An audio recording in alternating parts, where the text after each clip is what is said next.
Hello students, welcome to Panchajanya IAS. ನಾನು ನವೀನ್ ಕುಮಾರ್. ಇವತ್ತಿನ the Hindu ಪತ್ರಿಕೆಯ ವಿಶ್ಲೇಷಣೆಗೆ ನಿಮ್ಗೆಲ್ಲರಿಗೂ ಸ್ವಾಗತ. ಒಂದೊಂದಾಗಿ ಎಲ್ಲ ಮುಖ್ಯ ವಿಷಯಗಳನ್ನ ನೋಡ್ತಾ ಹೋಗೋಣ. ಮೊದಲನೇದು, the Indian university and search for a vice chancellor. ಯುಜಿಸಿಯ ನಿಯಮಗಳ ಬಗ್ಗೆ ಬಹಳ ದಿನಗಳ ಹಿಂದೆ ಸಹ ಚರ್ಚೆ ಮಾಡಿದ್ವಿ. ಇವತ್ತು ಮತ್ತೆ ಅದೇ ವಿಷಯದ ಕುರಿತು ಕೆಲವು ಅಂಶಗಳನ್ನ ತಿಳ್ಕೊಳ್ಳೋಣ. Lesser role for state government. Supreme Court has ruled that state government should not interfere in selecting university vice chancellors. ಯೂನಿವರ್ಸಿಟಿಗಳ ಉಪಕುಲಪತಿಗಳಿರ್ತಾರಲ್ವಾ, ಅವರನ್ನ ಆಯ್ಕೆ ಮಾಡುವಾಗ ಅದರಲ್ಲಿ ರಾಜ್ಯ ಸರ್ಕಾರಗಳು ಯಾವುದೇ ರೀತಿ ಹಸ್ತಕ್ಷೇಪ ಮಾಡಬಾರದು, ಅದರಲ್ಲಿ ತಲೆ ಹಾಕಬಾರದು ಅಂತ ಸುಪ್ರೀಂ ಕೋರ್ಟ್ ತೀರ್ಪನ್ನ ನೀಡಿದೆ. The new UGC rules follow this by limiting state influence in the selection process. UGC ಹೊಸ ನಿಯಮಗಳನ್ನು ಜಾರಿಗೆ ತಂದಿದೆ. ಅದರ ಅಡಿಯಲ್ಲೂ ಸಹ ರಾಜ್ಯಗಳ ಪ್ರಭಾವವನ್ನು ಸೀಮಿತಗೊಳಿಸಿದ್ದಾರೆ. Selection process changes.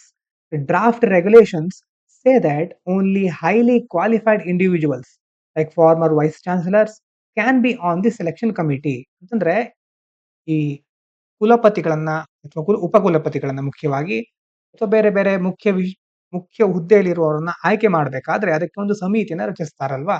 ಈಗ ಅಂತ ಆಯ್ಕೆ ಪ್ರಕ್ರಿಯೆಗಳಲ್ಲಿ ಇಲ್ಲಿ ಏನ್ ಹೇಳ್ತಾ ಇದ್ದಾರೆ, ಕರಡು ನಿಯಮಗಳ ಅಡಿಯಲ್ಲಿ ಏನ್ ಹೇಳಿದ್ದಾರೆ ಅಂತಂದ್ರೆ, ಮಾಜಿ ಉಪಕುಲಪತಿಗಳು ಮತ್ತೆ ಇನ್ನು ಸಂಬಂಧಪಟ್ಟಂತ ಅರ್ಹ ವ್ಯಕ್ತಿಗಳು ಮಾತ್ರ ಇರಬೇಕು.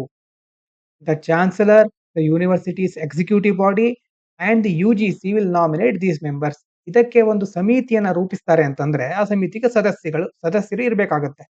ಸದಸ್ಯರನ್ನು ಸಹ ಯಾರು ಕುಲಪತಿಗಳು ಮೊದಲನೇದಾಗಿ, ಅದಾದ ನಂತರ ವಿಶ್ವವಿದ್ಯಾಲಯದ ಕಾರ್ಯನಿರ್ವಾಹಕ ಸಂಸ್ಥೆ ಮತ್ತೆ ಯುಜಿಸಿ ಇವರು ಸೇರ್ಕೊಂಡು ಸದಸ್ಯರನ್ನ ನಾಮನಿರ್ದೇಶನ ಮಾಡುತ್ತವೆ.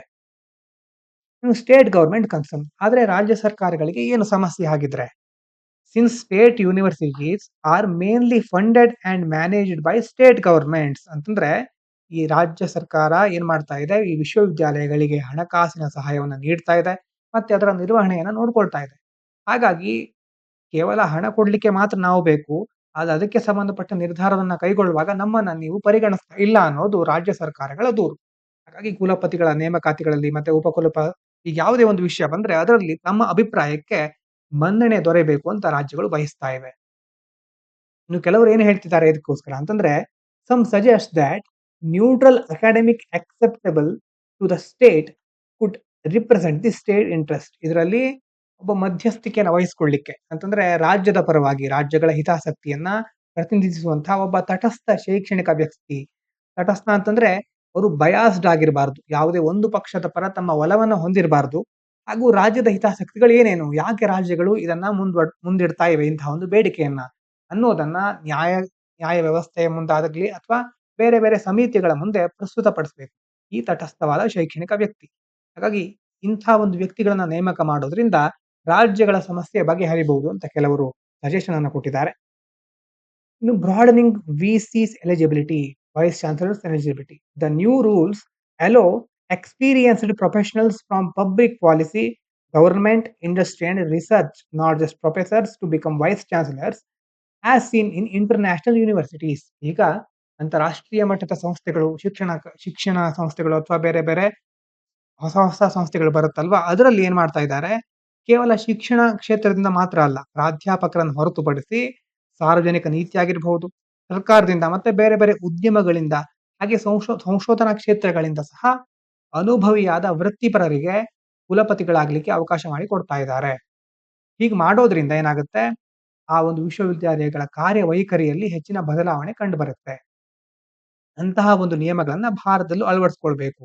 ಭಾರತದಲ್ಲಿ ಉಪಕುಲಪತಿಗಳನ್ನ ನೇಮಕ ಮಾಡಬೇಕಾದ್ರೆ ಬೇರೆ ಬೇರೆ ಯೂನಿವರ್ಸಿಟಿಗಳ, ವಿಶ್ವವಿದ್ಯಾಲಯಗಳ ಅಂತಂದ್ರೆ ನಮ್ಮ ದೇಶದ ಮಾತ್ರ ಅಲ್ವಾ, ಇಂಟರ್ನ್ಯಾಷನಲ್ ಲೆವೆಲ್ ಅಲ್ಲಿ ಯಾವ ತರ ಒಂದು ಪ್ರೊಸೆಸ್ ನಡೀತಾ ಇದೆ, ಅದರಿಂದ ನಾವೇನನ್ನ ಕಲಿಬಹುದು ಅನ್ನೋದನ್ನ ನಾವು ಅಳವಡಿಸ್ಕೊಳ್ಬೇಕು. Need for change. Modern universities need dynamic and visionary leaders. ಅಂತಂದ್ರೆ ಆಧುನಿಕ ವಿಶ್ವವಿದ್ಯಾಲಯಗಳಲ್ಲಿ ಹಳೆಯ ಕಾಲದ ಸಾಂಪ್ರದಾಯಿಕ ಪ್ರಾಧ್ಯಾಪಕರ ಬದಲು ಕ್ರಿಯಾತ್ಮಕವಾದಂತಹ ಮತ್ತೆ ದೂರದೃಷ್ಟಿ ಹೊಂದಿರುವಂತಹ ನಾಯಕರ ಅವಶ್ಯಕತೆ ಇದೆ. ಯಾಕಂತಂದ್ರೆ ಟೆಕ್ನಾಲಜಿ ಡೆವಲಪ್ ಆಗ್ತಾ ಇರುತ್ತೆ, ಅದೇ ರೀತಿ ಸಮಾಜ ಸಹ ಬಹಳ ಬೇಗ ಮುಂದುವರಿತಾ ಇದೆ. ಇಷ್ಟು ವೇಗವಾಗಿ ಅಭಿವೃದ್ಧಿ ಹೊಂದುತ್ತಾ ಇರುವ ಸಮಾಜದಲ್ಲಿ ಹಳೆ ಕಾಲದ ವ್ಯವಸ್ಥೆನೇ ಮುಂದುವರ್ಸ್ಕೊಂಡು ಹೋಗ್ತಾ ಇದ್ರೆ ಆ ಸಂಪೂರ್ಣ ವ್ಯವಸ್ಥೆ ಹಿಂದೆ ಬೀಳುತ್ತೆ. ಜಾಗತಿಕ ಮಟ್ಟದಲ್ಲಿ ಭಾರತದ ಎಷ್ಟೋ ಒಂದು ಸಂಸ್ಥೆಗಳು ಇನ್ನೂ ಸಹ ಹಾಗೆ ಅದೇ ಒಂದು ಕಾರಣದಿಂದ ಹಿಂದಿವೆ. ಹಾಗಾಗಿ ಇದು ಮತ್ತೆ ಮುಂದುವರಲಿಕ್ಕೆ ಬಿಡಬಾರದು. not just traditional professors. The new approach aims to create innovative and globally competitive institutions. ಹಾಗಾಗಿ ಇದನ್ನೆಲ್ಲ ಗಮನದಲ್ಲಿಟ್ಕೊಂಡು ಈ ಹೊಸ ನೀತಿಯಿಂದ ಜಾಗತಿಕ ಮಟ್ಟದಲ್ಲಿ ಸ್ಪರ್ಧಾತ್ಮಕವಾದಂತಹ ಸಂಸ್ಥೆಗಳನ್ನು ರಚಿಸುವ ಗುರಿಯಿಂದ ಹೊಸ ನಿಯಮಗಳನ್ನ ಜಾರಿಗೊಳಿಸ್ತಾ ಇದ್ದಾರೆ. Avoiding political interference. While states want representation, it should not lead to political influence. Instead, independent and qualified individuals should be involved in the selection process. ರಾಜ್ಯಗಳು ತಮ್ಮ ಪ್ರಾತಿನಿಧ್ಯವನ್ನ ಬಯಸ್ತಾ ಇವೆ. ಆದ್ರೆ ಅವರಿಗೆ ಪ್ರಾತಿನಿಧ್ಯ ಕೊಡಬೇಕು ಕೊಡಬಾರ್ದು ಅನ್ನೋ ಪ್ರಕ್ರಿಯೆಯಲ್ಲಿ ರಾಜಕೀಯ ಪ್ರಭಾವವನ್ನ ಬಳಸಬಾರ್ದು. ಅಲ್ಲಿ ಯಾವುದೋ ಒಂದು ಪಕ್ಷ ತನ್ನ ನಿರ್ಧಾರವನ್ನ ಮುಂದೆ ತೆಗೆದುಕೊಂಡು ಹೋಗಿ ಅದಕ್ಕೆ ಬೇಕಾದಂತಹ ಕ್ರಮಗಳನ್ನ ಅಳವಡಿಸಿಕೊಳ್ಳಿಕ್ಕೆ ಬಿಡಬಾರ್ದು. ಅದರ ಬದಲಾಗಿ ಸ್ವತಂತ್ರವಾಗಿ ಅರ್ಹರಾದ ವ್ಯಕ್ತಿಗಳನ್ನ ಆಯ್ಕೆ ಮಾಡ್ಕೋಬೇಕು. ಈ ಮೂಲಕ ಶಿಕ್ಷಣ ಸಂಸ್ಥೆಗಳು ಮುಂದುವರಿಯುತ್ತೆ.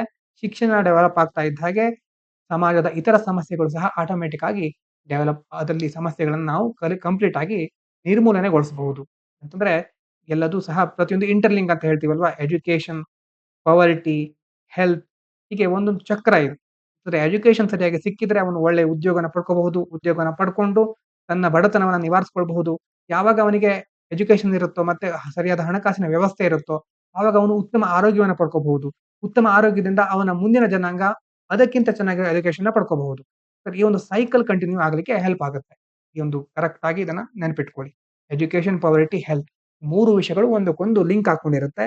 ಹಾಗಾಗಿ ಇಂತಹ ಒಂದು ವಿಷಯವನ್ನ ಜಾರಿಗೊಳಿಸಲಿಕ್ಕೆ ಶೈಕ್ಷಣಿಕ ಸುಧಾರಣೆಗಳು ತುಂಬಾ ಅಗತ್ಯ.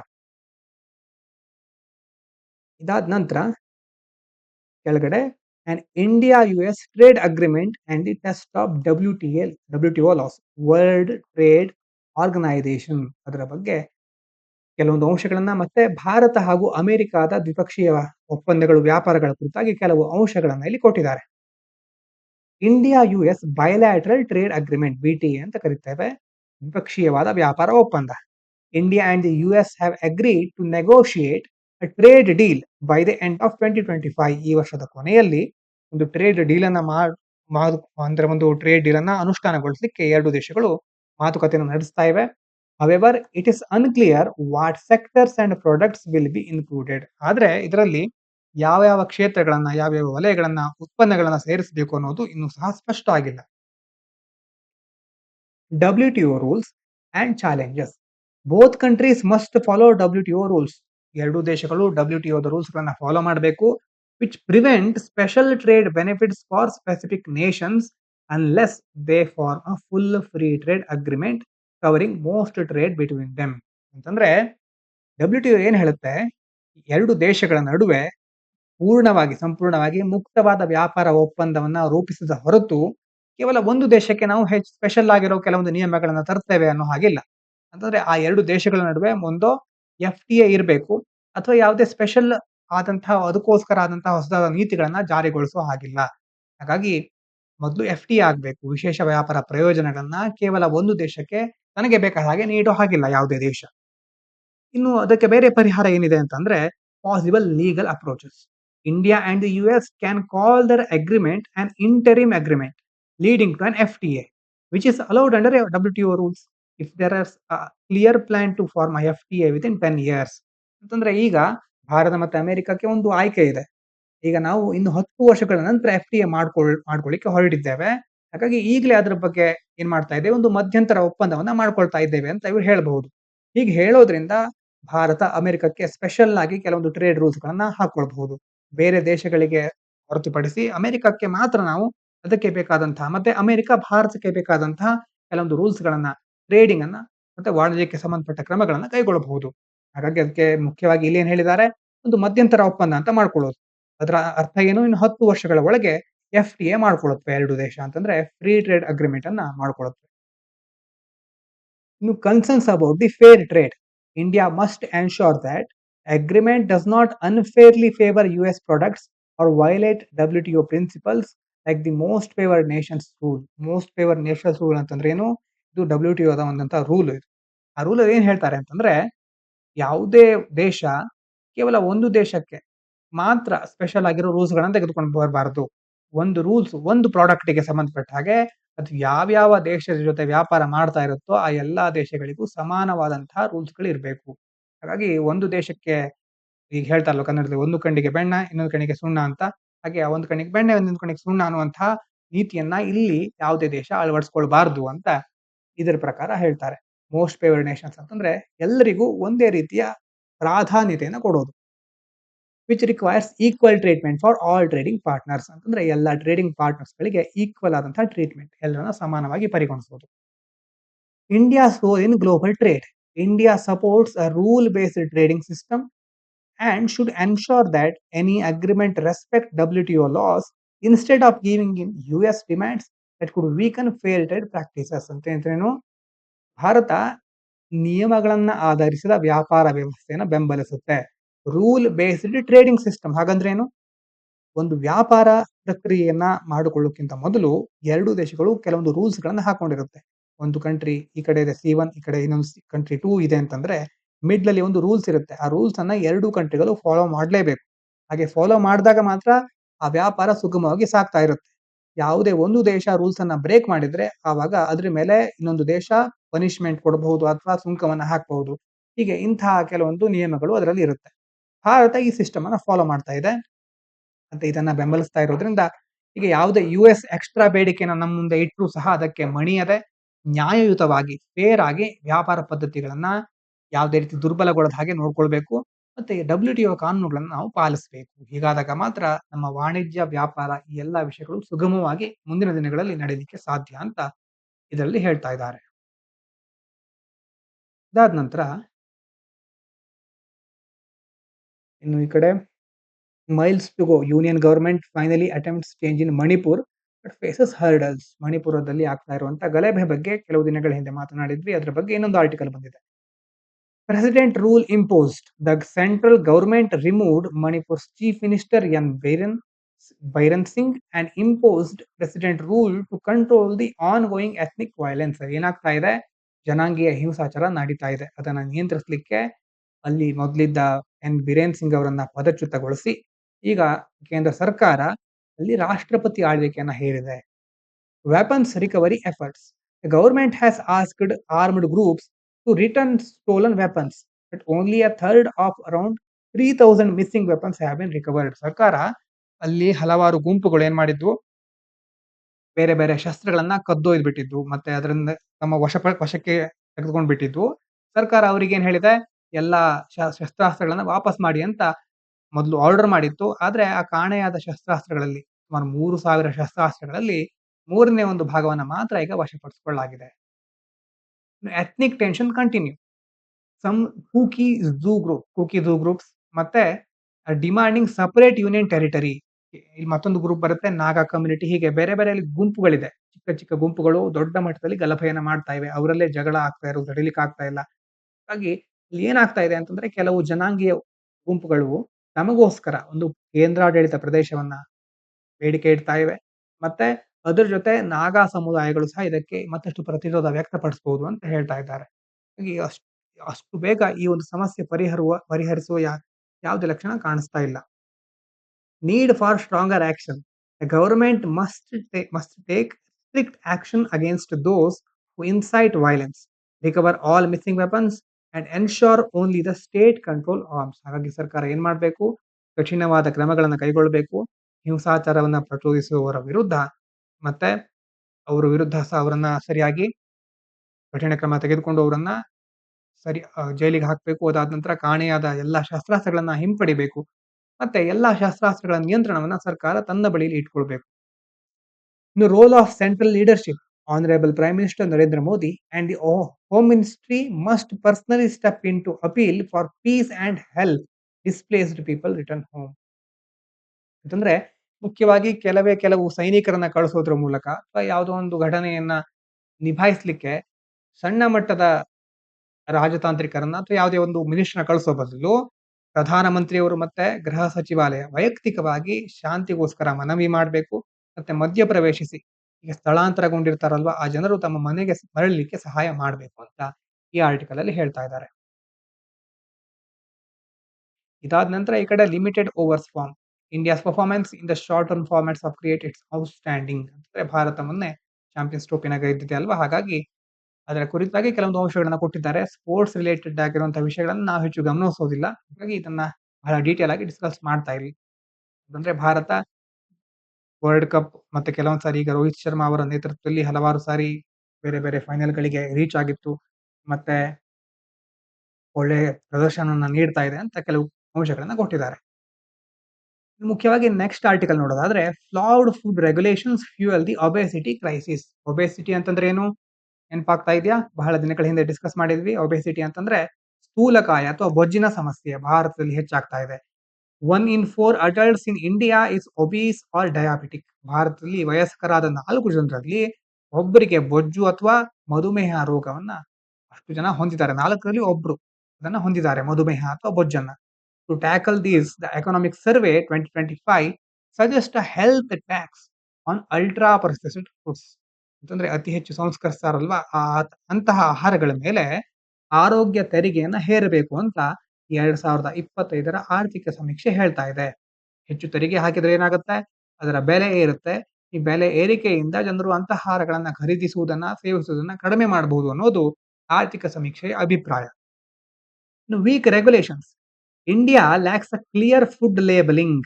ಅಂತಂದ್ರೆ ಫುಡ್ ಮೇಲೆ ಯಾವ ರೀತಿ ಎಷ್ಟು ಪೋಷಕಾಂಶಗಳಿದೆ, ಎಷ್ಟು ಕೊಬ್ಬು, ಕೊಲೆಸ್ಟ್ರಾಲು, ಪ್ರೋಟೀನ್ ಅಂಶ ಇದೆಲ್ಲ ಎಷ್ಟಿದೆ ಅನ್ನೋದನ್ನ ನಿಖರವಾಗಿ ಲೇಬಲ್ ಮಾಡೋದು.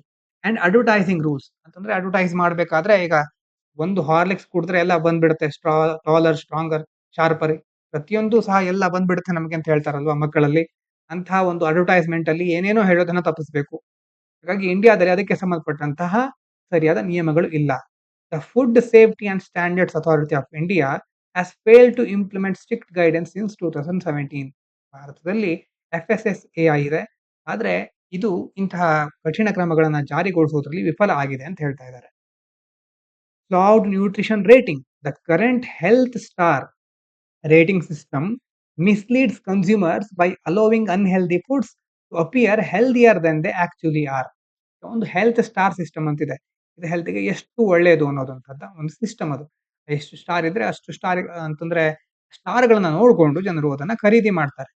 ಹಾಗಾಗಿ ಇದ್ರಲ್ಲಿ ಏನಾಗ್ತಾ ಇದೆ, ನಿಖರವಾಗಿ ನಮಗೆ ಮಾಹಿತಿ ಸಿಗ್ತಾ ಇಲ್ಲ. ಆ ಸ್ಟಾರ್‌ಗಳನ್ನ ಎಷ್ಟಿದ್ರು ಜನರಿಗೆ ಸ್ವಲ್ಪ ಈಗ 5 ಔಟ್ ಆಫ್ 5 ಸ್ಟಾರ್ ಇಲ್ದೇ ಇದ್ರು ಅವ್ರೇನ್ ಮಾಡ್ತಾರೆ 3 ಸ್ಟಾರ್ ಅಂತ ಹಾಕಿದ್ರು ನಮಗೆ ಅದು ಮೆಜಾರಿಟಿ ತರ ಕಾಣಿಸುತ್ತಲ್ವಾ. ಹಾಗಾಗಿ ಜನರನ್ನ ಹೇಗೆ ಮೋಸಗೊಳಿಸಬೇಕು ಅನ್ನೋದು ಆ ಕಂಪನಿಗಳಿಗೆ ಗೊತ್ತಿದೆ. ಇಂತಹ ಸಿಸ್ಟಮ್‌ಗಳನ್ನ ಅವರು ದುರುಪಯೋಗ ಪಡಿಸ್ಕೊಳ್ತಾ ಇದ್ದಾರೆ. ಇದರಿಂದ ಏನಾಗ್ತಾ ಇದೆ, ನಿಜವಾಗ್ಲೂ ಅದು ಆರೋಗ್ಯಕರವಾದಂತಹ ಆಹಾರ ಅಲ್ಲ. ಆದ್ರೂ ಜನ ಅದನ್ನ ತಮ್ಮ ದೇಹಕ್ಕೆ ಒಳ್ಳೆಯದು ಅಂತ ನಂಬ್ಕೊಂಡು ಖರೀದಿ ಮಾಡ್ತಾ ಇದ್ದಾರೆ, ಸೇವಿಸ್ತಾ ಇದ್ದಾರೆ. ಇನ್ನು global best practices ignored. Best practice ಅಂತಂತಂದ್ರೆ ಬೇರೆ ದೇಶಗಳು ಕೈಗೊಂಡಂತಹ ಉತ್ತಮವಾದಂತಹ ಕ್ರಮಗಳು. Countries like Chile use clear high in sugar, salt or fat warning labels. ಚಿಲಿಲಿ ಏನ್ ಮಾಡ್ತಾ ಇದ್ದಾರೆ, ಒಂದು ಪ್ರಾಡಕ್ಟ್ ಇದೆ, ಯಾವುದೇ ಒಂದು ಆಹಾರ ಪದಾರ್ಥ ಇದೆ ಅಂತ ಆದ್ರೆ ಅದ್ರ ಮೇಲೆ ಶುಗರ್ ಪ್ರಮಾಣ ಎಷ್ಟಿದೆ, ಮತ್ತೆ ಸಕ್ಕರೆಯ ಪ್ರಮಾಣ, ಮತ್ತೆ ಉಪ್ಪು, ಮತ್ತೆ ಅದಾದ್ಮೇಲೆ ಕೊಲೆಸ್ಟ್ರಾಲ್, ಕೊಬ್ಬು, ಫ್ಯಾಟ್ ಈ ಎಲ್ಲಾ ಪ್ರಮಾಣಗಳು ಎಷ್ಟೆಷ್ಟಿದೆ ಅಂತ ನಿಖರವಾಗಿ ಮೇಲ್ಗಡೆ ಅದನ್ನ ಸೂಚಿಸಿರ್ತಾರೆ. ಯಾರಿಗೆ ಅದು ಒಳ್ಳೇದು, ಯಾರಿಗೆ ಅದು ಒಳ್ಳೇದಲ್ಲ ಅನ್ನೋದನ್ನ ಕರೆಕ್ಟ್ ಆಗಿ ಅದರಲ್ಲಿ ಮೊದಲೇ ಹೇಳಿರ್ತಾರೆ. Which which have reduced UPF consumption, ultra processed foods consumption. India needs a similar system. ಭಾರತದಲ್ಲೂ ಸಹ ಅಂತಹ ವ್ಯವಸ್ಥೆಗಳನ್ನ ಜಾರಿಗೊಳಿಸಬೇಕು. Gaps in advertising rules. Current laws allow misleading food ads. For example, sugar drinks are advertised without mentioning their high sugar content. ಕೆಲವೊಂದು sugar drinks ಇರುತ್ತಲ್ವಾ ಬೇರೆ ಬೇರೆ, ಆ ಡ್ರಿಂಕ್ಸ್‌ಗಳು ಹೇಗಿರುತ್ತೆ ಅಂತಂದ್ರೆ ಅದರಲ್ಲಿ ಸಕ್ಕರೆ ಅಂಶ ಎಷ್ಟಿದೆ, ಮತ್ತೆ ದೇಹಕ್ಕೆ ಒಳ್ಳೆಯದಲ್ಲದ ಅಂಶಗಳು ಎಷ್ಟಿದೆ ಅಂತ ಅವರು ಮೆನ್ಷನ್ ಮಾಡೋದೇ ಇಲ್ಲ. ಪ್ರತಿಯೊಂದು ಸಹ ಭಾರತದಲ್ಲಿ ಎನರ್ಜಿ ಡ್ರಿಂಕ್ ಅಂತಂದ್ರೆ ಅದು ಕುಡಿದಾಗ ಒಂದು ಯಾವುದೇ ಒಂದು ಶಕ್ತಿ ಇಲ್ಲದವನು ತನ್ನಿಂತಾನೇ ಶಕ್ತಿ ಬಂದು ಎಲ್ಲಾ ಕೆಲಸಗಳನ್ನ ಮಾಡ್ಲಿಕ್ಕೆ ಆಗ್ತಾನೆ. ಹೀಗೆ ನಮ್ಮನ್ನ ಆಕರ್ಷಿಸುವಂತಹ ಅಡ್ವರ್ಟೈಸ್‌ಮೆಂಟ್‌ಗಳಿರುತ್ತೆ ಬಿಟ್ರೆ ಅದರಲ್ಲಿ ನಿಜವಾದಂತಹ ಮಾಹಿತಿಯನ್ನು ಅವರು ಸೇರಿಸಿರೋದೇ ಇಲ್ಲ. Action plan for change. Economic survey ಏನ್ ಹೇಳುತ್ತೆ ಅಂತಂದ್ರೆ replacing health stars with clear warning labels. Health star ಬದಲು ಸರಿಯಾದ ವಾರ್ನಿಂಗ್ ಲೇಬಲ್‌ಗಳನ್ನು ಸೇರಿಸೋದು. ನೋಡಿ ಇದರಲ್ಲಿ ಇಷ್ಟು ಪ್ರಮಾಣದಲ್ಲಿ ಕೊಬ್ಬಿನ ಅಂಶ ಇದೆ, ಸಕ್ಕರೆ ಅಂಶ ಇಷ್ಟಿದೆ, ನೋಡ್ಕೊಂಡು ತಗೊಳ್ಳಿ ಅಂತ ಒಂದು ಮಾಹಿತಿಯನ್ನ ಕಂಪನಿಯವರು ಸೇರಿಸಲಿಕ್ಕೆ ಮುಂದಾಗೋದಿಲ್ಲ. ನೋಡೋಣ ಏನ್ ಮಾಡ್ತಾರೆ ಅಂತ. Setting strict sugar, salt, fat limits on HFSS foods. ಅಂತಂದ್ರೆ ಮುಖ್ಯವಾಗಿ ಹೈಲಿ ಪ್ರೊಸೆಸ್ಡ್ ಆಗಿರುತ್ತಲ್ವಾ ಅಂತ ಫುಡ್‌ಗಳ ಮೇಲೆ ಏನ್ ಮಾಡ್ಬೇಕು, ಸಕ್ಕರೆ ಅಂಶ ಮತ್ತೆ ಕೊಬ್ಬಿನ ಅಂಶ, ಉಪ್ಪಿನ ಅಂಶ ಎಷ್ಟೆಷ್ಟಿದೆ ಅನ್ನೋದನ್ನ ಸರಿಯಾಗಿ ಮೆನ್ಷನ್ ಮಾಡ್ಬೇಕು. ಅದಕ್ಕೆ ಒಂದು ಲಿಮಿಟ್ ಅನ್ನ ಹಾಕ್ಬೇಕು. ಇಂತಿಷ್ಟು ಅಂಶಗಳಿದ್ರೆ ಮಾತ್ರ ನೀವು ಪ್ರಾಡಕ್ಟ್ ಅನ್ನ ಮಾರ್ಕೆಟ್‌ನಲ್ಲಿ ಬಿಡುಗಡೆ ಮಾಡಬಹುದು ಅಂತ. Closing advertising loop holes through better loss. ಸರಿಯಾದ ಕಾನೂನು ಕ್ರಮಗಳನ್ನ ಕೈಗೊಳ್ಳುವ ಮೂಲಕ ಅಡ್ವರ್ಟೈಸಿಂಗ್‌ನಲ್ಲಿ ಏನೇನು ಲೂಪ್ ಹೋಲ್‌ಗಳಿದೆ, ಏನೇನು ಕೊರತೆಗಳಿದೆ ಅದನ್ನ ಸರಿಯಾಗಿ ನಿರ್ವಹಿಸಬೇಕು. Running a nationwide awareness campaign ಇಡೀ ರಾಷ್ಟ್ರದಲ್ಲಿ ಈ ಕುರಿತಾಗಿ ಜಾಗೃತಿಯನ್ನ ಮೂಡಿಸಬೇಕು. ಕನ್ಕ್ಲೂಷನ್ ಏನು? Without urgent action India cannot meet its 2025 obesity reduction goal. ತುರ್ತು ಕ್ರಮವನ್ನ ಕೈಗೊಳ್ಳದೇ ಇದ್ರೆ ಈ ವರ್ಷಕ್ಕೆ ನಾವೊಂದು ಗುರಿಯನ್ನ ಇಟ್ಕೊಂಡಿದ್ದೀವಿ ಅಂತಂದ್ರೆ 2025ರಲ್ಲಿ ಒಬೇಸಿಟಿಯ ಪ್ರಮಾಣವನ್ನ ಇಂತಿಷ್ಟು ಕಡಿಮೆ ಮಾಡಬೇಕು. ಹಾಗೆ ಪ್ರತಿ ವರ್ಷ ನಮ್ದೊಂದು ಗುರಿ ಇರುತ್ತೆ. ಅಂತ ಗುರಿಗಳನ್ನ ನಾವು ಸಾಧಿಸಲಿಕ್ಕೆ ಆಗೋದಿಲ್ಲ. ಹೀಗಾದಾಗ ಏನಾಗ್ತಾ ಇದೆ, ಆ ಗುರಿ ಹಿಂದಿನ ವರ್ಷ ಸಾಧಿಸಬೇಕಾಗಿರೋದು ಮುಂದಿನ ವರ್ಷಕ್ಕೆ ಮುಂದೂಡ್ತಾ ಇರ್ತೇವೆ. ಆ ತರ ಮುಂದೂಡಿ ಮುಂದೊಂದು ದಿನ ಅದೇನು ದೊಡ್ಡ ಮಟ್ಟದಲ್ಲಿ ನಮ್ಗೆ ತಲೆ ಮೇಲೆ ಹೊರೆಯಾಗಿ ಬೀಳುತ್ತೆ. ಈ ಕಡೆ ಸುಸ್ಥಿರ ಅಭಿವೃದ್ಧಿ ಗುರಿ ಅಂತ ಇನ್ನೊಂದು ಇಟ್ಕೊಂಡಿದ್ದೇವೆ. ಈ ಕಡೆ ನೆಟ್ ಝೀರೋ ಗುರಿ ಅಂತ ಇನ್ನೊಂದಿದೆ ನಮ್ದು. ಹಾಗಾಗಿ ಒಂದು ಗುರಿಯನ್ನ ಸಾಧಿಸಲಿಕ್ಕೆ ಆಗದೆ ಇದ್ರೆ ಅದು ಆಟೋಮ್ಯಾಟಿಕ್ ಆಗಿ ಇನ್ನೊಂದು ಗುರಿಗಳ ಮೇಲೆ ಪರಿಣಾಮವನ್ನ ಬೀರುತ್ತೆ. ಯಾಕಂತಂದ್ರೆ ಹಣಕಾಸಿನ ಒಂದು ನಿರ್ವಹಣೆ ಇರುತ್ತಲ್ವಾ? ಒಂದು ಗುರಿಯನ್ನ ಸರಿಯಾಗಿ ನಿರ್ವಹಿಸಲಿಕ್ಕೆ ಅದಕ್ಕೆ ಹಣಕಾಸನ್ನ ಹೂಡಿಕೆ ಮಾಡ್ಬೇಕು. ಮತ್ತೆ ಸಮಾಜದ ಬೇರೆ ಬೇರೆ ಅಂಗಗಳನ್ನ ಅದಕ್ಕೋಸ್ಕರ ಮತ್ತೊಮ್ಮೆ ಜೋಡಿಸಬೇಕಾಗುತ್ತೆ. ಶಿಕ್ಷಣ ವ್ಯವಸ್ಥೆ ಇರ್ಬಹುದು, ಆಹಾರ ಮತ್ತೆ ಹಾಸ್ಪಿಟಲ್ ಎಲ್ಲಾ ವಿಷಯಗಳನ್ನ ನಿಭಾಯಿಸಬೇಕು. ಹಾಗಾಗಿ ಆ ಒಂದು ಗುರಿಗಳನ್ನ ಸರಿಯಾಗಿ ನಾವು ಟಾರ್ಗೆಟ್ ಅನ್ನ ರೀಚ್ ಆಗೋ ಕಡೆ ಗಮನ ನೀಡಬೇಕು. ಇದಾದ ನಂತರ India's second largest arms importer after Ukraine in 2020-24 says SIPRI. ಭಾರತ ಜಾಗತಿಕ ಮಟ್ಟದಲ್ಲಿ ಆರ್ಮ್ಸ್‌ಗಳನ್ನ ಯಾವ್ಯಾವ ದೇಶ ಇಂಪೋರ್ಟ್ ಮಾಡ್ಕೊಳುತ್ತೆ ಅನ್ನುವಂಥ ಲಿಸ್ಟ್‌ನಲ್ಲಿ 2ನೇ ಸ್ಥಾನದಲ್ಲಿದೆ. Ukraine involved in a war with Russia for the past 4 years became the largest importer of major arms in the world. ಯುಕ್ರೇನ್‌ನಲ್ಲಿ ಹೇಗೂ ಯುದ್ಧ ಆಗ್ತಾ ಇತ್ತು. ಹಾಗಾಗಿ ಅದು ಹೆಚ್ಚಿನ ಶಸ್ತ್ರಾಸ್ತ್ರಗಳನ್ನ ಇಂಪೋರ್ಟ್ ಮಾಡ್ಕೊಂಡಿದೆ. ಆದ್ರೆ ಭಾರತದಲ್ಲಿ ಯಾವ್ದು ಯುದ್ಧ ಆಗದೆ ಇದ್ರೂ ಸಹ ಭಾರತ 2ನೇ ಸ್ಥಾನದಲ್ಲಿದೆ. World during the clocking a nearly 100-fold rise in the imports compared with figures 2015-2019. ಇದು ಯುಕ್ರೇನ್ ಬಗ್ಗೆ ಹೇಳಿದ್ರು ಅವರು. ಭಾರತ India was the second largest arms importer though the trade figures decreased ಅಂತಂದ್ರೆ ಈಗ ಸ್ವಲ್ಪ ಕಡಿಮೆ ಆಗಿದೆ by 9.3 between 2015-19 and 2020-24. Show data from the Stockholm International Peace Research Institute. ಯಾವ ಒಂದು ಇನ್ಸ್ಟಿಟ್ಯೂಷನ್ ಬಿಡುಗಡೆ ಮಾಡಿದ್ದು? Stockholm International Peace Research Institute, SIPRI ಅಂತ ಕರೀತಾರೆ. ಆ ಒಂದು ಸಂಸ್ಥೆ ಇದನ್ನ ಬಿಡುಗಡೆ ಮಾಡಿದೆ. ಭಾರತದಲ್ಲಿ 2ನೇ ಸ್ಥಾನದಲ್ಲಿದೆ. ಇಷ್ಟನ್ನು ಸರಿಯಾಗಿ ನೋಡ್ಕೊಳ್ಳಿ. ಅದಾದ ನಂತರ ಕೆಳಗಡೆ ಬಂದ್ರೆ ವಿಜ್ಞಾನಕ್ಕೆ ಸಂಬಂಧಪಟ್ಟಂತ ಒಂದು article. Looking for a potent cosmic particle accelerator there is one near earth. ಇದರಲ್ಲಿ ಬೇರೆ ಬೇರೆ ಟರ್ಮ್ಸ್ಗಳು ಬರ್ತಾ ಇದೆ. ಟರ್ಮ್ಗಳನ್ನು ಸರಿಯಾಗಿ ನೆನ್ಪಿಟ್ಕೊಳ್ಬೇಕು. ಮತ್ತೆ ಅದೇ ರೀತಿ ನೀವು ಕನ್ನಡದ ಅನುವಾದವನ್ನು ನೋಡಿದ್ರೆ ನಿಮ್ಗೆ ಅರ್ಥ ಆಗುವ ಸಾಧ್ಯತೆ ಕಡಿಮೆ. ಯಾಕಂತಂದ್ರೆ ಈ ವಿಜ್ಞಾನದ ಶಬ್ದಗಳನ್ನ ಹೆಚ್ಚೆಚ್ಚು ಇಂಗ್ಲಿಷ್ ಮೂಲದಿಂದಲೇ ಓದೋದು ಒಳ್ಳೆಯದು. ಕನ್ನಡದಲ್ಲಿ ಒಂದೊಂದು ಪುಸ್ತಕದಲ್ಲಿ ಒಂದೊಂದು ರೀತಿಯ ಒಂದು ಅನುವಾದದ ಪದಗಳಿರುತ್ತೆ. ಹಾಗಾಗಿ ನಾವು ಸಂಪೂರ್ಣವಾಗಿ ಇದೇ ಸರಿಯಾದ ಅನುವಾದ ಅಥವಾ ಇದೇ ಸರಿಯಾದ ಶಬ್ದ ಅಂತ ಹೇಳಲಿಕ್ಕಾಗಲ್ಲ. ಯಾಕಂದ್ರೆ ಪ್ರತಿಯೊಂದು ಸಹ ಇಂಗ್ಲಿಷ್‌ನಿಂದ ಬಂದಿರೋ ಶಬ್ದಗಳಾಗಿರೋದ್ರಿಂದ ಅದನ್ನ ಕನ್ನಡದಲ್ಲಿ ಪರ್ಫೆಕ್ಟ್ ಆಗಿ ಅನುವಾದ ಮಾಡೋದು ಸ್ವಲ್ಪ ಕಷ್ಟ. ಹಾಗಾಗಿ ಇಲ್ಲಿ ನೋಡಿ ಇಂಗ್ಲಿಷ್ ಒಂದೇ ಹೇಳ್ತಾ ಇರ್ತಾನೆ ಕರೆಕ್ಟ್ ಆಗಿ. ಅದ್ರ ಕನ್ನಡದಲ್ಲಿ ಹೇಳ್ತಾನೆ. Scientist have discovered that powerful shock waves in space. Shock waves ಅಂತಂದ್ರೆ ಆಘಾತ ತರಂಗಗಳು ಅಂತ ಕನ್ನಡದಲ್ಲಿ ಕರಿಬಹುದು. ಅಂತ ವೇವ್ಸ್‌ಗಳು ಏನಂತ ಕರೀತಾರೆ? ಕೊಲಿಷನ್ ಲೆಸ್ ಶಾಕ್ ವೇವ್ಸ್ ಅಂತ ಅದಕ್ಕೆ ಕರೀತಾರೆ. ಏನ್ ಮಾಡುತ್ತೆ ಇವು ಅಂತಂದ್ರೆ can accelerate tiny particles like electrons extreme speeds without direct collisions. Simple ಆಗಿ ನೋಡ್ಕೊಳ್ಳಿ ಒಂದ್ಸಾರಿ. ಈಗ ಒಂದು ವಸ್ತು ಇನ್ನೊಂದಕ್ಕೆ ಡಿಕ್ಕಿ ಆದ್ರೆ, ಕೊಲಿಷನ್ ಆದ್ರೆ ಅದರ ವೇಗ ಹೆಚ್ಚುತ್ತೆ. ಈಗ ನಡ್ಕೊಂಡು ಹೋಗ್ತಾ ಇರೋ ಒಂದು ವಸ್ತುವಿಗೆ ಅಥವಾ ಯಾವುದೋ ಒಂದು ವ್ಯಕ್ತಿಗೆ ಇನ್ನೊಂದು ಮನುಷ್ಯ ಬಂದು ತಳ್ಳಿದ್ರೆ ಅಥವಾ ಒಂದು ಡಿಕ್ಕಿ ಆದ್ರೆ ಅವಾಗ ಸ್ಪೀಡ್ ಹೆಚ್ಚಾಗುತ್ತೆ. ಯಾಕಂತಂದ್ರೆ ಅಥವಾ ಯಾವುದೇ ಒಂದು 2 ಚೆಂಡನ್ನ ತೆಗೆದುಕೊಳ್ಳಿ. ಚೆಂಡು 2 ಬರ್ತಾ ಇರೋದು ಕೊಲೈಡ್ ಆದ್ರೆ ಸ್ಪೀಡ್ ಹೆಚ್ಚಾಗುತ್ತಲ್ವಾ? ಅದೇ ರೀತಿ ಇಲ್ಲಿ ಎಲೆಕ್ಟ್ರಾನ್ ಇದೆ. ಅಂತ ಎಲೆಕ್ಟ್ರಾನ್‌ಗಳು ಡಿಕ್ಕಿ ಆಗೋದಕ್ಕಿಂತ ಮೊದಲೇ ಅಂದ್ರೆ ಡಿಕ್ಕಿ ಆಗದೇನೂ ಸಹ ಹೆಚ್ಚಿನ ಸ್ಪೀಡನ್ನ ಹೇಗೆ ಗಳಿಸ್ಕೊಳ್ಬಹುದು ಅನ್ನೋದ್ರ ಬಗ್ಗೆ ಈ ಆರ್ಟಿಕಲ್ ಇದೆ. ಅದಕ್ಕೆ ಕಾರಣ ಏನು ಅಂತಂದ್ರೆ ಇವ್ರು ಹೇಳೋ ಪ್ರಕಾರ ಕೊಲಿಷ್ ಕೊಲಿಷನ್ ಲೆಸ್ ಶಾಕ್ ವೇವ್ಸ್ ಅಂತ ಹೇಳ್ತಾ ಇದ್ದಾರೆ. ಅದೇನ್ ಮಾಡುತ್ತೆ ಈ ಶಾಕ್ ವೇವ್ಸ್ ಅಂತಂದ್ರೆ accelerate tiny particles like electron. ಈ ಶಾಕ್ ವೇವ್ಸ್‌ಗಳು ನಿಮ್ಮ ತಲೆಯಲ್ಲಿ ಒಂದು ಕಲ್ಪನೆ, ಒಂದು ವೇವ್ಸ್ ಇದೆ ಅಂತ ಇಟ್ಕೊಳ್ಳಿ. ಇದು ಜಸ್ಟ್ ಇಮ್ಯಾಜಿನ್ ಮಾಡ್ಕೊಳ್ಳಿಕ್ಕೆ ಹೇಳ್ತಾ ಇರೋದು. ಈ ಶಾಕ್ ವೇವ್ಸ್ ಅಂತ ಇಟ್ಕೊಳ್ಳಿ. ಈಗ ಒಂದು ಎಲೆಕ್ಟ್ರಾನ್ ಇದೆ ಇಲ್ಲಿ. ಎಲೆಕ್ಟ್ರಾನ್ ನಿಧಾನವಾಗಿ ಹೋಗ್ತಾ ಇದೆ. ಕೊಲೈಡ್ ಆಗಿಲ್ಲ. ಕೊಲೈಡ್ ಆಗದೆ ಇದ್ರೂ ಇದು ತನ್ನ ಸ್ಪೀಡ್ ಅನ್ನ ಹೆಚ್ಚು ಮಾಡ್ಕೋಬೇಕು ಅಂತಂದ್ರೆ ಈ ವೇವ್‌ಗಳು ಬಂದು ಇದಕ್ಕೆ ತಾಗುತ್ತೆ ಅಥವಾ ಬಡಿಯುತ್ತೆ. ಅವಾಗ ಇದರ ಸ್ಪೀಡ್ ಹೆಚ್ಚಾಗುತ್ತೆ. ಇದಕ್ಕೆ ಏನಂತ ಕರೀತಾರೆ? ಕೊಲಿಷನ್ ಲೆಸ್ ಶಾಕ್ ವೇವ್ಸ್ ಅಂತ ಕರೀತಾರೆ. ಇದು ಜಸ್ಟ್ ನಿಮ್ಗೆ ನೆನಪಿಟ್ಕೊಳ್ಳಿಕ್ಕೆ ಹೇಳ್ತಾ ಇರೋದು. ಎಕ್ಸಾಕ್ಟ್ ಆದ ಇನ್ಫಾರ್ಮೇಷನ್ ಹಾಗಲ್ಲ. ಆದ್ರೆ ನಿಮ್ಗೆ ನೆನಪಿಟ್ಕೊಳ್ಬೇಕಾಗಿರೋ ಪದ ಏನು? Collision less shock waves. ಏನ್ ಮಾಡುತ್ತೆ ಅದು? ಟೈನಿ ಪಾರ್ಟಿಕಲ್‌ಗಳ ಎಲೆಕ್ಟ್ರಾನ್ ನಂತಹ ಪಾರ್ಟಿಕಲ್‌ಗಳ ಸ್ಪೀಡ್ ಅನ್ನ ಹೆಚ್ಚು ಮಾಡುತ್ತೆ ವಿಥೌಟ್ ಡೈರೆಕ್ಟ್ ಕೊಲಿಷನ್. ಈ ವೇವ್ಸ್‌ಗಳು ಎಲ್ಲಿ ಫಾರ್ಮ್ ಆಗುತ್ತೆ? ಪ್ಲಾಸ್ಮಾದಲ್ಲಿ. ಪ್ಲಾಸ್ಮಾ ಅಂತಂದ್ರೆ 4 ಮುಖ್ಯವಾದ ಸ್ಥಿತಿಗಳು, 3 ಮುಖ್ಯವಾದ ಸ್ಥಿತಿಗಳು ನಿಮ್ಗೆ ಗೊತ್ತು. ಘನ, ದ್ರವ, ಅನಿಲ. ಇನ್ನು 4ನೇ ಸ್ಥಿತಿ ಇದೆ.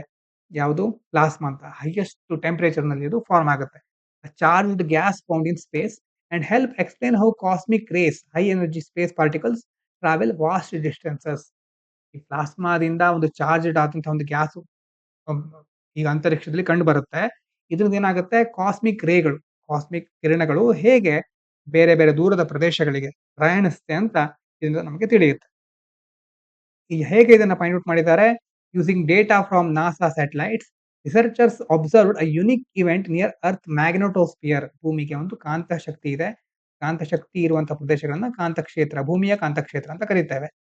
ಹಾಗಾಗಿ ಅಂತ ಕಾಂತಗೋಳ ಅಂತ ಕರಿಬಹುದು ಅದನ್ನ. ಅಂತ ಕಾಂತಗೋಳದಲ್ಲಿ ಹೇಗೆ ಎಲೆಕ್ಟ್ರಾನ್‌ಗಳು ಹೆಚ್ಚು ಶಕ್ತಿಯನ್ನ ಪಡ್ಕೊಳ್ಳುತ್ತೆ ಅನ್ನೋದಕ್ಕೆ ಮೊದಲಿಂದ ಸ್ವಲ್ಪ ಡೌಟ್ ಇತ್ತು. ಆದ್ರೆ ಈಗ ಅದಕ್ಕೆ ಒಂದು ಸೊಲ್ಯೂಷನ್ ಸಿಗ್ತಾ ಇದೆ. Long standing mystery called electron injection problem. ಇದಕ್ಕೆ ಎಲೆಕ್ಟ್ರಾನ್ ಇಂಜೆಕ್ಷನ್ ಪ್ರಾಬ್ಲಮ್ ಅಂತ ಕರೀತಾ ಇದ್ರು. How electrons get their first energy boost before accelerating further. First time ಎಲೆಕ್ಟ್ರಾನ್‌ನ ಬೂಸ್ಟ್ ಮಾಡೋ ಬದಲು ಅಥವಾ ಅವುಗಳು ಯಾವುದೇ ಒಂದು ಇನ್ನೊಂದು ಎಲೆಕ್ಟ್ರಾನ್‌ಗೆ ಕೊಲೈಡ್ ಆಗೋ ಮೊದಲು ಹೇಗೆ ಅವುಗಳಿಗೆ ಅಷ್ಟು ಶಕ್ತಿ ಬರುತ್ತೆ ಅನ್ನುವಂತ ಡೌಟ್ ಇತ್ತು. ಈಗ ಇಂತಹ ಕೊಲಿಷನ್ ಲೆಸ್ ನೆನಪಿದೆಯಾ? ಕೊಲಿಷನ್ ಲೆಸ್ ಶಾಕ್ ವೇವ್ಸ್ ಇಂದ ಅವರಿಗೆ ಆ ಒಂದು ಎಲೆಕ್ಟ್ರಾನ್‌ಗಳಿಗೆ ಆಕ್ಸಲರೇಷನ್ ಸಿಗುತ್ತೆ. ಇನ್ನಷ್ಟು ಹೆಚ್ಚು ದೂರ ಹೋಗಲಿಕ್ಕೆ ಶಕ್ತಿ ಬರುತ್ತೆ ಅಂತ ಇವರು ಹೇಳ್ತಾ ಇದ್ದಾರೆ. ಅದಾದ ನಂತರ what is behind the rise of quick commerce? E commerce ಕೇಳಿದ್ದೀರಾ ನೀವು? ಇ ಕಾಮರ್ಸ್ ಅಂತಂದ್ರೆ ಎಲೆಕ್ಟ್ರಾನಿಕ್ ಕಾಮರ್ಸ್ ನಾವೀಗ ಅಮೆಜಾನು, ಫ್ಲಿಪ್‌ಕಾರ್ಟು ಮತ್ತೆ ಬೇರೆ ಬೇರೆ ಹೊಸ ಹೊಸ ಝೊಮ್ಯಾಟೊ ಹೀಗೆ ನಾವು ಆನ್‌ಲೈನ್‌ನಲ್ಲಿ ಖರೀದಿ ಮಾಡಿ, ಆನ್‌ಲೈನಲ್ಲೇ ಪೇ ಮಾಡಿ ಅದರ ಮೂಲಕ ವಸ್ತುಗಳನ್ನ, ಸೇವೆಗಳನ್ನ ಪಡ್ಕೊಳ್ಳುವಂತಹ ಒಂದು ವಾಣಿಜ್ಯ ವ್ಯವಸ್ಥೆ. ಅದು ಇ ಕಾಮರ್ಸ್. ಈಗ ಕ್ವಿಕ್ ಕಾಮರ್ಸ್ ಅಂತಂದ್ರೆ ಇ ಕಾಮರ್ಸ್‌ನ ಇನ್ನೊಂದು ಭಾಗ ಅದು. ಇದು ಒಂದು ಸಬ್ ಯೂನಿಟ್ ಅಂತ ಹೇಳ್ಬೋದು. ಇ ಕಾಮರ್ಸ್‌ನ ಒಂದು ಸಬ್ ಯೂನಿಟ್ ಅದು. ಅದ್ರಲ್ಲಿ ಏನಾಗತ್ತೆ, ಈ ಕ್ವಿಕ್ ಕಾಮರ್ಸ್ ಅಲ್ಲಿ ಇಟ್ ಡೆಲಿವರ್ಸ್ ಪ್ರಾಡಕ್ಟ್ಸ್ ರಾಪಿಡ್ಲಿ. ನೀವು ಕೆಲವೊಂದು ಅಡ್ವರ್ಟೈಸ್ಮೆಂಟ್ ನೋಡಿದ್ರೆ 10 ನಿಮಿಷದೊಳಗಡೆ ಡೆಲಿವರಿ ಮಾಡ್ತೇವೆ ಅಂತ ಹೇಳ್ತೀವಲ್ವಾ? ಅಂದ್ರೆ ಅಷ್ಟು ಕ್ವಿಕ್ ಆಗಿ ಡೆಲಿವರಿ ಮಾಡುವಂತಹ ಒಂದು ಸೇವಾ ಅಥವಾ ಸರಕು ಸೇವೆ ನೀಡುವಂತಹ ಪ್ಲಾಟ್‌ಫಾರ್ಮ್‌ಗಳು. ಏನ್ ಮಾಡುತ್ತೆ 10 ರಿಂದ 20 ನಿಮಿಷದೊಳಗೆ ಪ್ರಾಡಕ್ಟ್ ಅನ್ನ ಡೆಲಿವರಿ ಮಾಡುತ್ತೆ using dark stores. Dark stores ಅಂತಂದ್ರೆ warehouse for online orders. ಈ ಆನ್‌ಲೈನ್ ಅನ್ನ ಆರ್ಡರ್ ಮಾಡಿದಾಗ ಅದಕ್ಕೋಸ್ಕರ ತಮ್ಮ ಸ್ಟಾಕ್ ಅನ್ನ ಅಥವಾ ಅವರ ವಸ್ತುಗಳನ್ನ ಇಟ್ಕೊಳ್ಳುವಂತ ಸಂಗ್ರಹಗಾರಗಳು ಇಲ್ಲಿ ಅದನ್ನ ಸಂಗ್ರಹ ಮಾಡಿರ್ತಾರೆ. ಅದಕ್ಕೆ ಡಾರ್ಕ್ ಸ್ಟೋರ್‌ಗಳಂತ ಕರೀತಾರೆ. ಮತ್ತೆ ಅದ್ರ ಜೊತೆ ಅವರಿಗೆ ಕಸ್ಟಮರ್ ಡೇಟಾ ಇರುತ್ತೆ. ಯಾವ ಪ್ರದೇಶದಲ್ಲಿ ಹೆಚ್ಚು ಕಸ್ಟಮರ್ಸ್ ಇರ್ತಾರೆ, ಮತ್ತೆ ಎಲ್ಲಿ ತಮ್ಮ ಸಂಗ್ರಹಗಾರಗಳನ್ನ ಎಲ್ಲಿ ಹೆಚ್ಚು ವಸ್ತುಗಳನ್ನ ಸಂಗ್ರಹಿಸಿಡಬೇಕು ಅನ್ನುವಂತ ಒಂದು ಡೇಟಾ ಅವರಿಗೆ ಇರೋದ್ರಿಂದ ತಕ್ಷಣ ಅವರು ಡೆಲಿವರಿಯನ್ನ ಮಾಡ್ಲಿಕ್ಕೆ ಸಾಧ್ಯ ಆಗುತ್ತೆ. To improve inventory and shopping experience. ಇದ್ರಿಂದ ಏನಾಗುತ್ತೆ ಗ್ರಾಹಕರಿಗೆ ತಕ್ಷಣ ಕೇಳಿದ ಕೆಲವೇ ಕ್ಷಣಗಳಲ್ಲಿ ವಸ್ತು ಬಂದು ತಲುಪುತ್ತೆ. Growth and market size. India's quick commerce market is valued at $3.34 billion and is expected to reach $9.95 billion by 2029. ಭಾರತದ ಈ ಒಂದು ಕಾಮರ್ಸ್ ಮಾರ್ಕೆಟ್ ಇದೆಯಲ್ವಾ, ಇದರ ವ್ಯಾಲ್ಯೂ ಎಷ್ಟಿದೆ ಈಗ? $3.34 ಬಿಲಿಯನ್ ಅಷ್ಟಿದೆ. 2029 ಹೊತ್ತಿಗೆ ಇದು $9.95 ಬಿಲಿಯನ್ ಆಗುವ ಎಲ್ಲಾ ಸಾಧ್ಯತೆಗಳು ಕಂಡು ಬರ್ತಾ ಇದೆ. ಅಂದ್ರೆ growing 76% year on year in financial year 2024. 2024ರ ಆರ್ಥಿಕ ವರ್ಷದಿಂದ ಎಷ್ಟು ವಾರ್ಷಿಕವಾಗಿ 76% ಅಷ್ಟು ಅಭಿವೃದ್ಧಿಯನ್ನ ಈ ಕ್ಷೇತ್ರ ಕಾಣ್ತಾ ಇದೆ. ಇದರಿಂದ ಯಾರಿಗೆ ಉಪಯೋಗ? Benefits for brands. Quick commerce helps brands gain visibility, manage stock efficiency, reduce cost by centralising storage rather than placing freezers in small retail stores. ಅಂತಂದ್ರೆ ದೊಡ್ಡ ದೊಡ್ಡ ಬ್ರಾಂಡ್‌ಗಳಿಗೆ ಇದರಿಂದ ಹೆಲ್ಪ್ ಆಗುತ್ತೆ. ಸ್ಟಾಕ್‌ಗಳನ್ನ ತನ್ನ ಸರಕುಗಳನ್ನ ಪರಿಣಾಮಕಾರಿಯಾಗಿ ನಿರ್ವಹಿಸಲಿಕ್ಕೆ ಸಾಧ್ಯ ಆಗುತ್ತೆ. ಮತ್ತೆ ಚಿಕ್ಕ ಚಿಕ್ಕ ಅಂಗಡಿಗಳಲ್ಲಿ ಫ್ರೀಜರ್‌ಗಳನ್ನ ಅಥವಾ ಅವುಗಳನ್ನ ಸ್ಟೋರ್ ಮಾಡುವಂತಹ ವ್ಯವಸ್ಥೆಗಳನ್ನ ನಿರ್ಮಿಸುವ ಬದಲು ಎಲ್ಲಾ ಕಡೆ ಸರಿಯಾಗಿ ಒಂದೇ ಕಡೆ ಕೇಂದ್ರೀಕರಿಸಬಹುದು. ಬೇಕಾದ ಕಡೆ ಬೇಕಾದಾಗ ಅದನ್ನ ತಲುಪಿಸುವಂತ ವ್ಯವಸ್ಥೆ ಮಾಡ್ತಾರೆ. ಅವ್ರ ಹತ್ರ ಮೊದಲೇ ಡೇಟಾ ಇರುತ್ತೆ. ಯಾವ ಪ್ರದೇಶದಲ್ಲಿ ಹೆಚ್ಚು ಬೇಡಿಕೆ ಬರುತ್ತೆ, ಯಾವ ಪ್ರದೇಶದಲ್ಲಿ ಜನಸಂದಣಿ ಜಾಸ್ತಿ ಇದೆ, ಮತ್ತೆ ಆ ಒಂದು ಪ್ರದೇಶದಲ್ಲಿ ಅಲ್ಲಿನ ಜನರ ಒಂದು ಆದಾಯ ಯಾವ ರೀತಿ ಇದೆ. ಅಂದ್ರೆ ಪ್ರತಿಯೊಂದು ವಿವರ ಈಗಿನ ಒಂದು ಆನ್‌ಲೈನ್ ಯುಗದಲ್ಲಿ ಎಲ್ಲಾ ಕಂಪನಿಗಳ ಹತ್ರ ಇರುತ್ತೆ. ಅದನ್ನ ಉಪಯೋಗಿಸ್ಕೊಂಡು ಅವರು ಗ್ರಾಹಕರ ಅನುಭವವನ್ನು ಹೆಚ್ಚಿಸ್ತಾರೆ. ದುಡ್ಡನ್ನು ಸಹ ಅದೇ ರೀತಿ ತೆಗೆದುಕೊಳ್ತಾರೆ. Challenges for traditional retailers.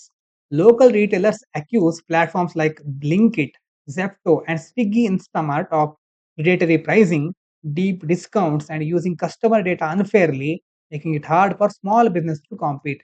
ತೊಂದರೆ ಆಗ್ತಾ ಇರೋದು ಯಾರಿಗೆ?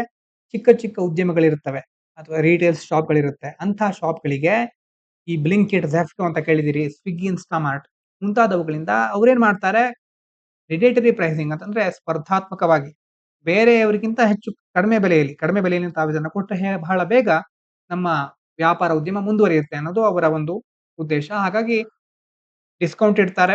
ಮತ್ತೆ ಕಸ್ಟಮರ್ ಡೇಟಾವನ್ನ ನ್ಯಾಯಯುತವಾಗಿ ಉಪಯೋಗಿಸಿಕೊಳ್ಳೋ ಬದಲು ಬೇರೆ ಬೇರೆ ಕಡೆಯಿಂದ ಆ ಮಾಹಿತಿಯನ್ನ ಕದ್ದು ಅಥವಾ ಹಲವಾರು ಅನ್‌ಫೇರ್ ಆಕ್ಟಿವಿಟೀಸ್ ಗಳನ್ನ ಮಾಡೋದ್ರ ಮೂಲಕ ಅವ್ರು ಏನ್ ಮಾಡ್ತಾರೆ, ತಮ್ಮ ಉದ್ಯಮವನ್ನ ಬೆಳೆಸಲಿಕ್ಕೆ ನೋಡ್ತಾ ಇರ್ತಾರೆ.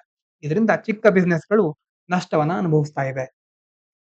ಇದಕ್ಕೋಸ್ಕರ ಕಾಂಪಿಟೇಷನ್ ಕನ್ಸರ್ನ್ಸ್ ಅಂತಂದ್ರೆ ಸ್ಪರ್ಧಾತ್ಮಕತೆಗೆ ಸಂಬಂಧಪಟ್ಟ ಕಾಳಜಿ ಎದುರಾಗ್ತಾ ಇದೆ. ಇದಕ್ಕೋಸ್ಕರ the all India consumer products distribution federation AICPDF ಇದೇನ್ ಮಾಡಿದೆ, it has complaint to the competition commission of India demanding a level playing field to protect traditional retailers from losses. ಈ ಕಾಂಪಿಟೇಷನ್ ಕಮಿಷನ್ ಆಫ್ ಇಂಡಿಯಾಕ್ಕೆ ಅಖಿಲ ಭಾರತ ಗ್ರಾಹಕ ಉತ್ಪನ್ನಗಳ ವಿತರಣಾ ಒಕ್ಕೂಟ ಏನ್ ಮಾಡಿದೆ, ಒಂದು ದೂರನ್ನ ನೀಡಿದೆ. ಅಂತಂದ್ರೆ ಚಿಕ್ಕ ಚಿಕ್ಕ ಸಣ್ಣ ವ್ಯಾಪಾರಿಗಳು, ಚಿಲ್ಲರೆ ವ್ಯಾಪಾರಿಗಳಿಗೆ ನಷ್ಟ ಆಗಬಾರ್ದು, ಎಲ್ರಿಗೂ ಸಮಾನ ಅವಕಾಶ ದೊರೆಯಬೇಕು ಅನ್ನೋದು ಅದರ ಒಂದು ಉದ್ದೇಶ. ಹಾಗಾಗಿ ಈ ಕುರಿತಾಗಿ ದೂರನ್ನ ನೀಡಿದೆ. ಇದರ ಬಗ್ಗೆ ಏನ್ ಹೇಳ್ತಾರೆ ಅಂತ ಮುಂದಿನ ದಿನಗಳಲ್ಲಿ ಗೊತ್ತಾಗಬಹುದು. ಇಷ್ಟು ಮುಖ್ಯ ಆರ್ಟಿಕಲ್‌ಗಳು. ಇದಾದ ನಂತರ ವೊಕ್ಯಾಬ್ಯುಲರಿ ಇವತ್ತಿಂದು. Rihan worked diligently to restore an obsolete machine in his workshop. Diligently ಅಂತಂದ್ರೆ ಹಾರ್ಡ್ ವರ್ಕ್, ತುಂಬಾ ಕಠಿಣವಾಗಿ ಶ್ರಮವನ್ನ ಇಟ್ಟು ಮಹತ್ವಾಕಾಂಕ್ಷೆಯಿಂದ ಕೆಲಸ ಮಾಡ್ದ. ಯಾಕೆ?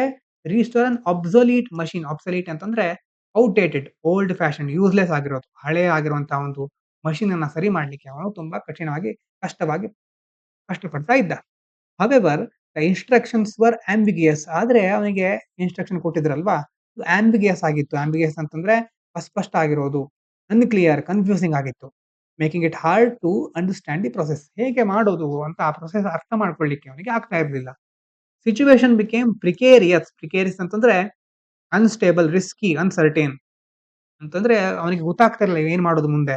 ರಿಸ್ಕ್ ಇರಬಹುದು. ಆ ಒಂದು ರಿಸ್ಕಿ ಆದ ಸಿಚುಯೇಷನ್ ಎದುರಾಯ್ತು. When a loose wire sparked unexpectedly. ಒಂದು ವೈರ್ ಇತ್ತು ಅಲ್ಲಿ, ಅದು ಸ್ಪಾರ್ಕ್ ಆಗ್ಬಿಡ್ತು ಒಂದೇ ಸಾರಿ ಅನ್‌ಎಕ್ಸ್‌ಪೆಕ್ಟೆಡ್ ಆಗಿ. ಆದ್ರೆ ಇಲ್ಲಿ ರವಿ ಅಂತ ಕೊಟ್ಟಿದ್ದಾರೆ. ಅಂತಂದ್ರೆ ರಿಹಾನ್‌ಗೆ ಹೇಳಿರೋದು. ರಿಹಾನ್ ಅಂತ ಇದ್ ಮಾಡ್ಕೊಳ್ಳಿ. ರಿಹಾನ್ ರಿಮೇನ್ ಟೆನೇಷಿಯಸ್. ಟೆನೇಷಿಯಸ್ ಅಂತಂದ್ರೆ ಡಿಟರ್ಮೈನ್ಡ್, ಸ್ಟಬಾರ್ನ್, ಪರ್ಸಿಸ್ಟೆಂಟ್. ಅಂದ್ರೆ ಆದ್ರೂ ಅವನು ಧೈರ್ಯ ಕಳ್ಕೊಳ್ಳಿಲ್ಲ. ಟೆನೇಷಿಯಸ್ ಆಗಿದ್ದ, ಡಿಟರ್ಮಿನೇಷನ್ ಇತ್ತು ಅವನಿಗೆ. Refusing to give up until he finally fixed the machine. ಕೊನೆಯ ತನಕ ಆ ಮಷೀನ್ ಸರಿ ಮಾಡದೆ ನಾನು ಹೇಳೋದಿಲ್ಲ ಮೇಲೆ ಅಂತ ತುಂಬಾ ದೃಢ ನಿಶ್ಚಯದಿಂದ ಅವನು ಕೂತ್ಕೊಂಡಿದ್ದ. ಶಬ್ದಗಳನ್ನ ಕರೆಕ್ಟ್ ಆಗಿ ಇನ್ನೊಂದ್ಸರಿ ನೋಡ್ಕೊಳ್ಳಿ ಬೇಕಿದ್ರೆ. ನಿನ್ನೆಯ question, with reference to Indian history, members of constituent assembly from a province were. ಇದಕ್ಕೆ ಉತ್ತರ, elected by the provincial legislative assemblies. ಇವತ್ತಿನ question, what explains the eastward flow of the equatorial counter current? Earth's rotation on its axis, convergence of the two equatorial currents, difference in salinity of water, occurrence of the belt of calm near the equator. ಸರಿಯಾದ ಉತ್ತರವನ್ನ ತಿಳ್ಕೊಂಡು comment ಮಾಡಿ. Mains question ನಿಮಗೋಸ್ಕರ answer writing ಅನ್ನ practice ಮಾಡಲಿಕ್ಕೆ. Quick commerce, Q commerce is rapidly transforming India's retail landscape, offering both opportunities and challenges. Discuss the impact of Q commerce on traditional retailers and consumer markets. What regulatory measures can be taken to ensure fair competition while promoting innovation in this sector? Question ಅನ್ನ ಇನ್ನೊಂದ್ಸಾರಿ ಓದಿ ಅರ್ಥ ಮಾಡ್ಕೊಂಡು ಇದಕ್ಕೆ answer writing ಅನ್ನ practice ಮಾಡಿ. Think ಮಾಡ್ಲಿಕ್ಕೆ ಒಂದು question ಇದೆ. In your opinion, what are the 3 most significant achievements and 3 major short comings of the present central government? ಈಗಿನ ಕೇಂದ್ರ ಸರ್ಕಾರದ 3 ಮುಖ್ಯವಾದಂತಹ ಅಚೀವ್ಮೆಂಟ್‌ಗಳೇನು? ಅದೇ ರೀತಿ ಕೆಲವೊಂದು ಶಾರ್ಟ್ ಕಮಿಂಗ್‌ಗಳು ಯಾವ್ದ್ಯಾವ್ದು? Additionally, if you are to advise to the government, ನೀವೇನಾದ್ರೂ ಒಂದ್ ವೇಳೆ ಗವರ್ಮೆಂಟ್‌ಗೆ ಸಲಹೆ ನೀಡಬೇಕು ಅಂತಿದ್ರೆ, what would be the one policy or issue that should be its priority, top priority? ಗವರ್ಮೆಂಟ್‌ಗೆ ನೀವು ಒಂದು ಸಲಹೆ ಕೊಡಬೇಕಾದ್ರೆ, ನೋಡಿ ಈ ವಿಷಯದಲ್ಲಿ ಮೊದಲು ನೀವು ನಿರ್ಧಾರಗಳನ್ನ ಕೈಗೊಳ್ಳಬೇಕು. ಈ ವಿಷಯಕ್ಕೆ ಸಂಬಂಧಪಟ್ಟಂತಹ ಕ್ರಮಗಳನ್ನ ಆದಷ್ಟು ಬೇಗ ಕೈಗೊಳ್ಳಬೇಕು. ಇದು ಟಾಪ್ ಪ್ರಯಾರಿಟಿ ಅನ್ನುವಂತಹ ಒಂದು ಯಾವ ವಿಷಯದ ಬಗ್ಗೆ ನೀವು ಗವರ್ಮೆಂಟ್ ಅನ್ನು ಮುಂದೆ ಪ್ರಸ್ತಾಪ ಮಾಡ್ಲಿಕ್ಕೆ ಇಷ್ಟಪಡ್ತೀರಾ? Moving forward and why? ಮತ್ತೆ ಯಾಕೆ? ಯಾಕೆ ಆ ವಿಷಯವನ್ನೇ ನೀವು ಆಯ್ಕೆ ಮಾಡ್ಕೊಳ್ತೀರಾ ಅಂತ ಈ ಕ್ವೆಶ್ಚನ್ ಅಲ್ಲಿ ಕೇಳ್ತಾ ಇದ್ದಾರೆ. ಅದಕ್ಕೆ ಕಮೆಂಟ್ ಮಾಡಿದ್ರು ಆಗುತ್ತೆ, ಆದ್ರೆ ಥಿಂಕ್ ಮಾಡೋದನ್ನ ಮಾತ್ರ ಮರಿಬೇಡಿ. ಇವಿಷ್ಟು ಇವತ್ತಿನ ಮುಖ್ಯ ವಿಚಾರಗಳು. ಇಷ್ಟು ಹೊತ್ತಿನ ತನಕ ಕೇಳಿದ ಎಲ್ಲರಿಗೂ ಧನ್ಯವಾದಗಳು. ಇದು ಪಾಂಚಜನ್ಯ IAS.